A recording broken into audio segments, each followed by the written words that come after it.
มันหล่นมันก็มันพูดแข็ง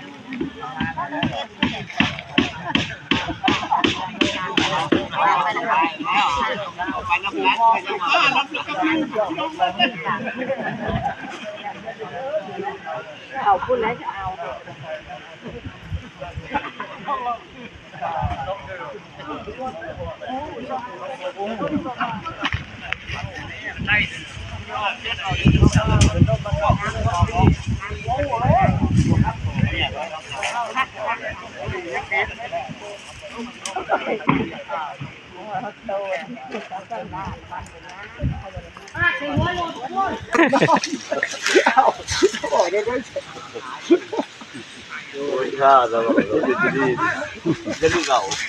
ทฤษฎีบ่ธรรมดาเนาะ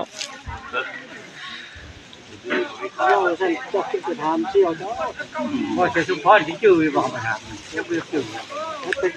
ลืมบ่ล็อกเลยดิไปถามเชี่ยวเจ้าไม่ใช่สุพรมาเขาอยากสุพรมาจืดเลยเราก็นายรู้แต่ว่าอยากเข้ามาจืดแล้วจืดที่ไหนวะมาหนึ่งคุณคือเก่าจืดแล้วเจ้าเขาบอกไปแต่ผมเปลี่ยนเขาบอกผมนายยังจืดเจ้าคือเก่าเจ้าคุณนายเขาตู่จาง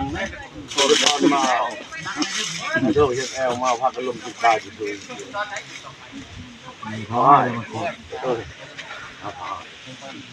ยเฮ้ยดูเดียวกันก็มีเป็นกว่าอยากสืบสวนบริสุทธิ์ให้เอาเพิ่นออกมาจากสวรรค์ไปสู่พุทธปล่อยเด้เราแล้วนี่เราเสียเลยเด้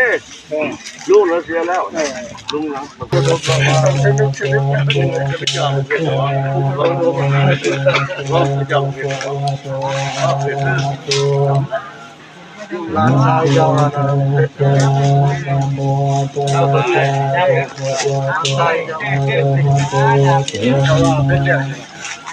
โชว์นะทำสิ่งนี้ผมจะอยู่อารมณ์นาปัจเจโยปิโตปิโคเจโยอนันตระโคเจโยทางหลักทางแก้วมือโคตรทางรถไฟทางแก้วมือโคตรที่ทางนั่งและเป็นทุกสาราและนั่งตาการปัญญาแก้วสมัยปุ๊บทานปูนทิมลาไม่สวรรค์เจ็บทานเลื่อนขอเชิญเนาะ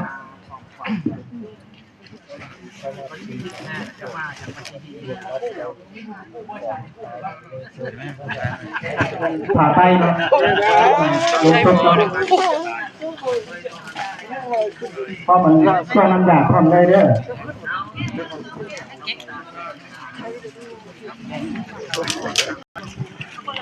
ว่าทราบขึ้นนะจ๊ะหัวหน้าเกือบแจ้ง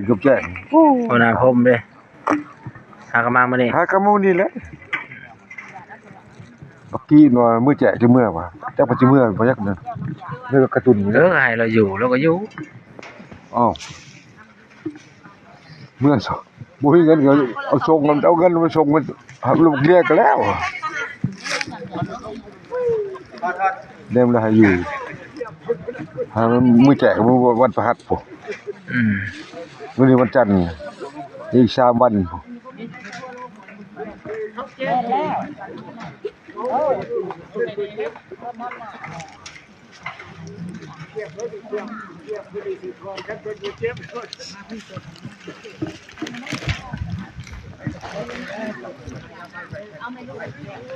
ไปวางแล้วนั่งกันรอถ่ายเพิ่นว่าอะไรก่อนเนาะก็ซกก็บ่เป็นบ่ได้บ่ก็เจ้าอ่านประวัติเว้นอ่านพรพานิมนต์อ่านเลยเกิดประวัติเนาะประวัติอ่านแล้วบ่ขาต้องสกุลป ประวัติแล้วอ่านแล้วอยู่เพื่อน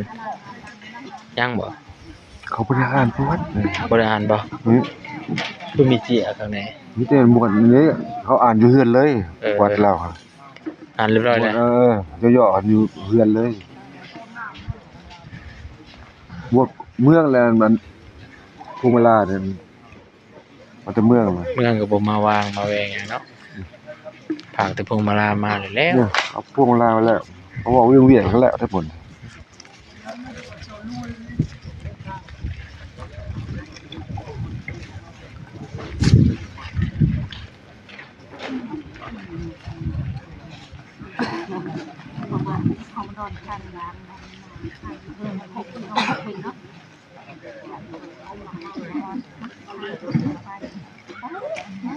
โอ้ยแม่ไปให้ก็หน้าข้าวแอนมาแทนรถของมือเอาไม้ลอย มีไม้ลอยเอาไม้ลอยสบาย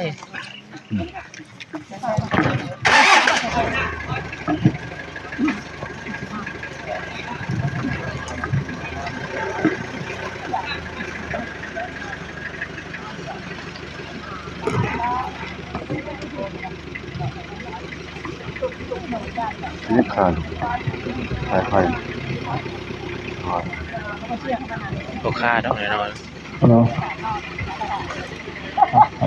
เป็นแนวข่าวนะโมตัสสะภะคะวะโตอะระหะโตสัมมาสัมพุทธัสสะนะโมตัสสะภะคะวะโตอะระหะโตสัมมาสัมพุทธัสสะนะโมตัสสะภะคะวะโตอะระหะโตสัมมาอนิจจวัฏสังขาราอุปาทวายะธรรมิโนสังอิสังรูปะสัมโมสุโขอนิจจวัฏสังขาราอุปาทวายะธรรมิโนอุปสิสวานิโรธรรมติเตสังรูปะสัมโมสเพสังกามรันติจามะเรสุจามะริสาเรมะเรจามินัตถิเมเอตัสสังไสโยเอาหยาดน้ำเด้อเจ้าภาพจะโคทากินนาสังคัมวิโสปาริติกาภิภาราตังหิตายาสาธานาโสโสยาติธัมโมจะอายังนิทัสสิโตเปตานะบูชาจากาตาอุลาลาภารัญจาภิกขุสมเมหิปุญญังปัสสุตังอนาปกันติ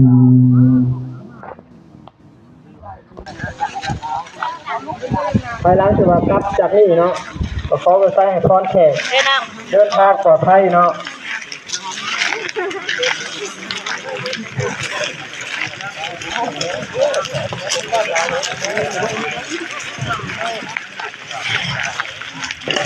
ลงไปมันเขาได้คืน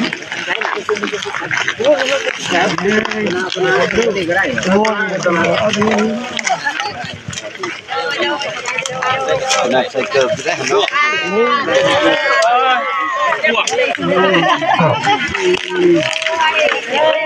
เดี๋ยวมีสุขๆเด้อฝาก